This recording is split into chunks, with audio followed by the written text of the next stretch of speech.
Hello and welcome to the TallTimber tutorial series. This is video number 8, in which we will be generating the individual reports and looking at the grid data that is also generated in this process. So, at this point we've gone through our importing data process. We've changed some of the input parameters. We've checked our input success to make sure the profile report reflects the data that we expected to go into the program. And now we're going to click on number 4, Process and Get Results. So here I've got the option of choosing individual or combined reports mode, as well as the different log rules at the top of the page. These different tabs have the same options within, but they will choose the log rule that is used to measure board foot volume.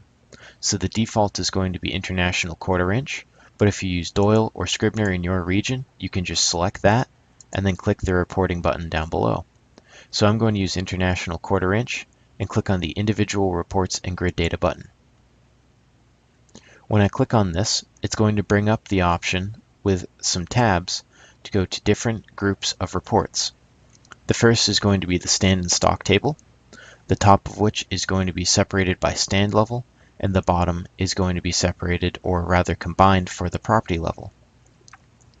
In each of these, it's going to be separated by the stand or combined by the property top and bottom of the page. So stand and stock charts offers pie and bar chart options, and then we have volumes and tons. So volumes is going to be in cords, tons is of course in tons. The first tab of each being per acre, and the second being the total values. So in this case, I'm going to use the total tons tab to look at a total tons report by stand level. If I click on the report button here, it will generate an individual report, which will be one sheet that pops up.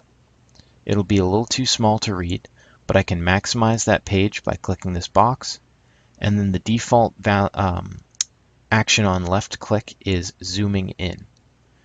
So once I've zoomed in here, I can see some information about the stand is available in this left box at the top, and then the log rule and volume equation are available in the right.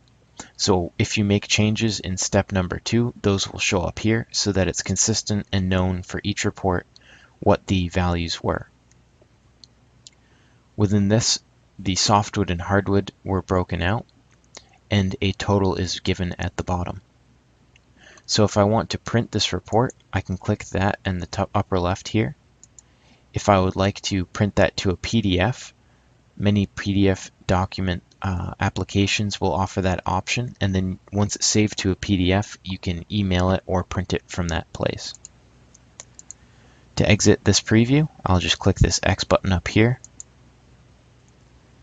Now to access the same information in an alternate style, I can click on the grid data right next to it. That's going to give us a little bit more information. So that still has the species and separated out softwood and hardwood, but it's also going to give us the values for each product. This is going to include saw log board feet and cubic feet if present, as well as the tons for pulp, boltwood, coal, etc. So this is a little bit more information, and if it's something that you want to use to create your own graphs or charts, this is the way to do that. You can copy it just like you are working with any other spreadsheet and put that into a spreadsheet to work with. So I can exit out of that by clicking the X here. And the last thing we'll take a look at is the Charts tab. So we're just looking at the total tons report.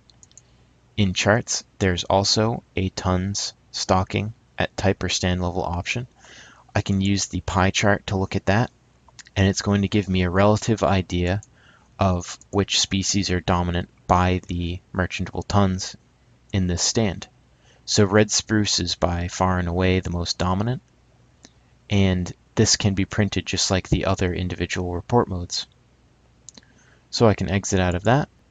So we've taken a look at the individual reporting and the grid data options within the TallTimber reporting process. In the next video, we'll look at creating a combined report, which will be using the individual reports but combined into one greater document. Thanks for watching. Stay tuned.